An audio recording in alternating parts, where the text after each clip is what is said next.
خاوند نے اپنی بیوی کو پہلی ملاقات میں یہ نصیحت کی کہ 4 باتوں کا خیال رکھنا۔ پہلی بات یہ کہ مجھے آپ سے بہت محبت ہے، اس لیے میں نے آپ کو بیوی کے طور پہ پسند کیا ہے۔ اگر آپ مجھے اچھی نہ لگتی تو میں نکاح کے ذریعے آپ کو گھر ہی نہ لاتا۔ آپ کو بیوی بنا کر گھر لانا اس بات کا ثبوت ہے کہ مجھے آپ سے محبت ہے، تاہم میں انسان ہوں، فرشتہ نہیں۔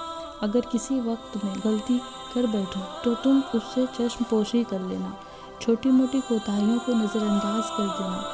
اور دوسری بات یہ کہ مجھے ڈھول کی طرح نہ بجانا۔ بیوی نے کہا، کیا مطلب؟ اس نے کہا، جب بالفرض اگر میں غصے میں ہوں تو میرے سامنے اس وقت جواب نہ دینا۔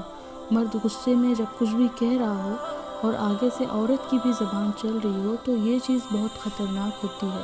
اگر مرد غصے میں ہے تو عورت اوائڈ کر جائے، اور بالفرض عورت غصے میں ہے تو مرد اوائڈ کر جائے۔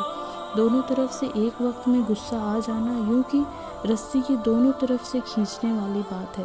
ایک طرف سے رسی کو کھینچیں اور دوسری طرف سے ڈھیلا چھوڑ دیں تو وہ نہیں ٹوٹتی۔ اگر دونوں طرف سے کھینچیں تو پھر کھینچ پڑنے سے وہ رسی ٹوٹ جاتی ہے۔ تیسری نصیحت یہ ہے کہ دیکھنا مجھ سے راز و نیاز کی ہر بات کرنا، مگر لوگوں کے شکوے اور شکایتیں نہ کرنا، چونکہ اکثر اوقات میاں بیوی آپس میں تو بہت اچھا وقت گزار لیتے ہیں، مگر نند کی باتیں، ساس کی باتیں، فلاں کی باتیں یہ زندگی کے اندر زہر گھول دیتی ہیں۔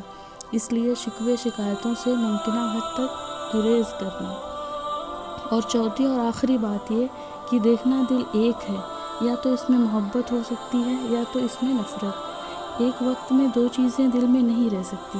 اگر خلاف اصول میری کوئی بات بری لگے تو دل میں نہ رکھنا، مجھ سے جائز طریقے سے بات کرنا، کیونکہ باتیں دل میں رکھنے سے انسان شیطان کے وسوسوں کا شکار ہو کر دل میں نفرتیں کھولتا ہے، اور تعلقات خراب ہو کر زندگی کا رخ بدل دیتے ہیں۔